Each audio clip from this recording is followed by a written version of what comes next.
Hello dears, welcome back to my channel. My channel called How to Move to US, and we talk about different things. We talk about practical things in moving to another country, but also just cultural differences between my country and America, my first impressions about America. And if you don't know me, my name is Yasa. I'm a violinist and I moved to United States 9 years ago, all by myself. So I went through this journey of moving, of assimilating, of adjusting to a new climate, new culture, new language, everything new. And I wanted to help you in this process too, if that is something that you would like to do in the future or you're going through right now. And also give you some perspective that I got after moving to United States. Something that surprised me or shocked me, and maybe we can learn something from America, or maybe we can learn something from our own countries. That's the point of life, growing, becoming better. So anyways, let's get right into the topic of my today's video. Today I wanted to talk to you about education in United States. I studied at a private university. It was a small school, and the reason I actually moved to United States was that I got a full scholarship, a full ride at that university. So it provided me with accommodations, with full scholarship for my studies.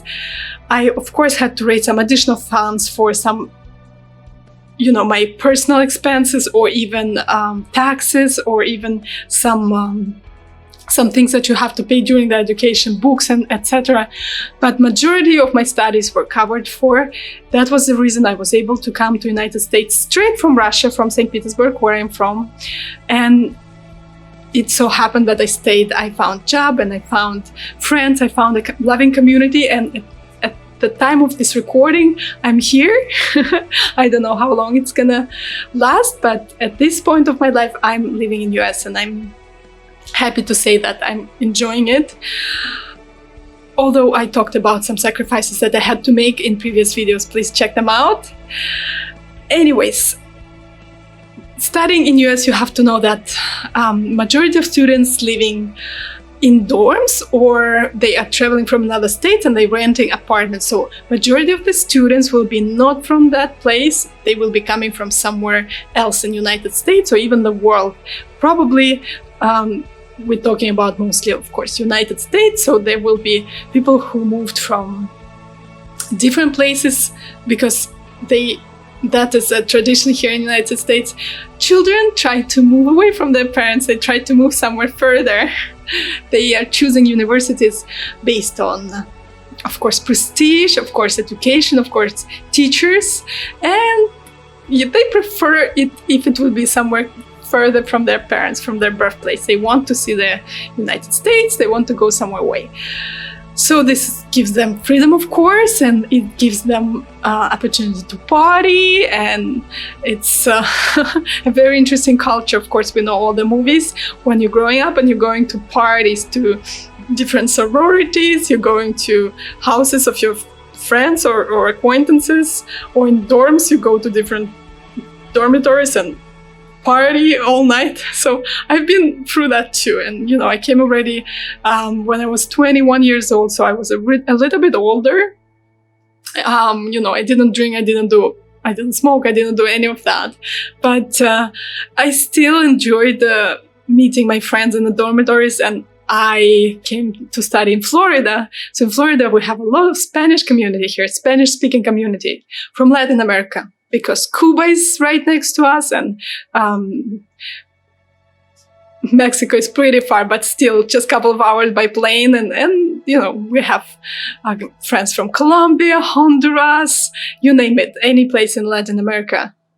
They probably here in the United States as well, represented really, really well. And of course, Cubans, a lot of Cubans came here. So you enjoy dancing with Latin communities, with Latin friends of yours, because Latin-speaking friends of yours, because it's such a big part of their culture, dancing and singing and celebrating life in that way. So that was interesting. It's I'm glad I had those years in my life to experience that. I'm a big fan of dancing, not a big fan of drinking, as you understood already. And it's interesting because in America, education really varies the standards. The universities that have prestigious name like Princeton, like Yale, like famous universities, Columbia University, famous universities that are included in Ivy League. This is a league that unites best prestigious universities. I'm nervous right now recording this, so I'm not naming big names, all of them, but I'm sure you know the names of famous American universities. And to get into those universities is really, really hard, and the education level there is very, very high.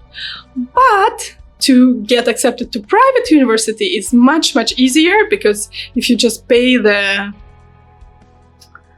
fees, you have to know that all education, higher education in US is not free.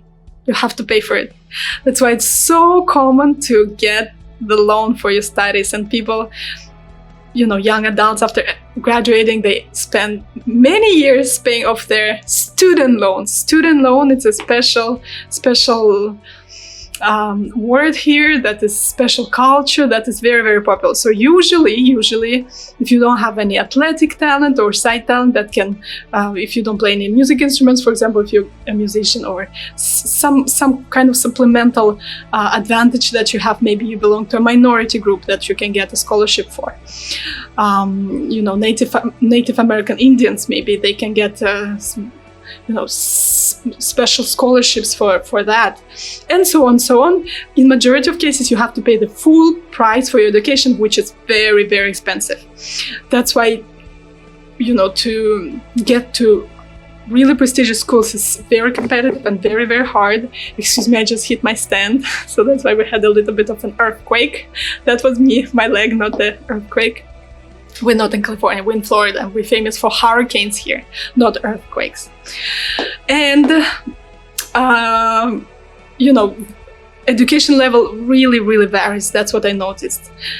So in some private schools, I would say the teachers really look pretty much through fingers on their students' excellency and how they succeed and how they're doing in classes, because it's a private education, and sometimes there is such a thing as entitlement, when pretty much well-off-to-do students with parents who are I don't want to say word rich, trying to say the word rich, but I can't find anything better. Parents well-off to do, they're very established in life, and they can afford to pay for their private school for their children. A lot of those schools, or at least I experienced that in my private school, were getting by just doing bare minimum. So that's interesting. I don't know that much private institutions in Russia. A lot of our institutions are governmental, so it means that majority of it was free. During Soviet Union and in the past, education, even higher education, even universities, were free for all. Right now, of course, everything changes. We more and more have those paid spots in the university when you can just pay for your studies, and less free spots, with the changing economy and changing politics in the country. We still, I would say, probably 60-40. So 60% is still free and maybe 40% paid.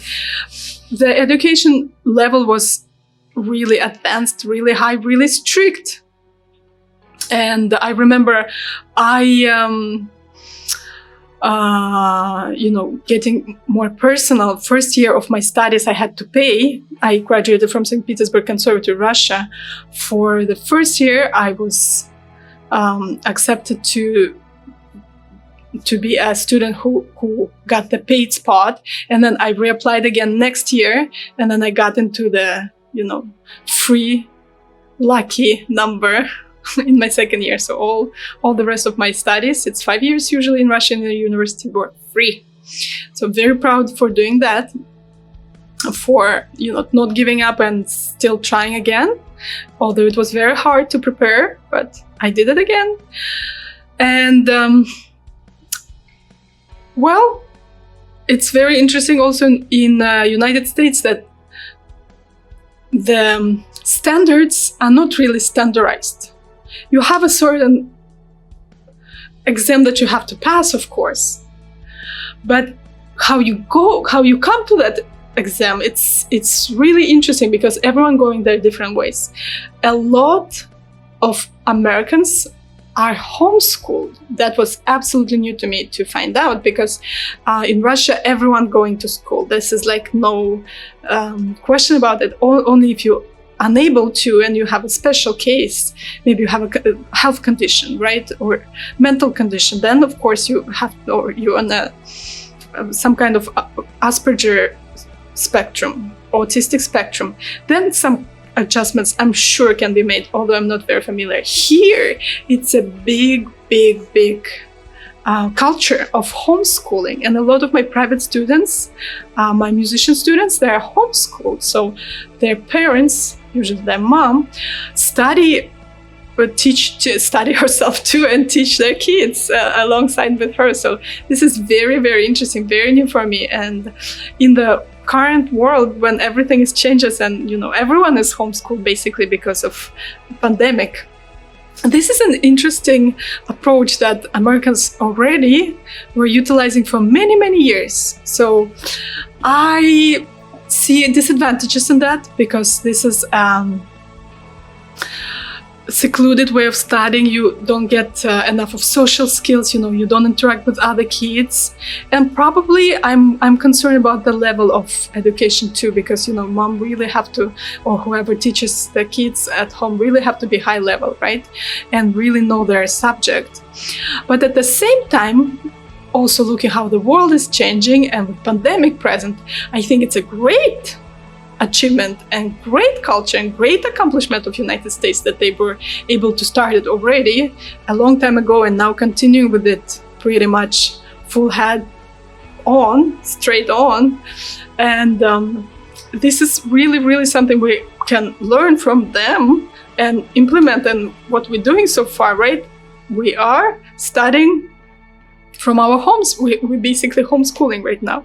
And even higher education institutions, of course, in current climate had to do that too. Well, that's some of my observations about education in the United States.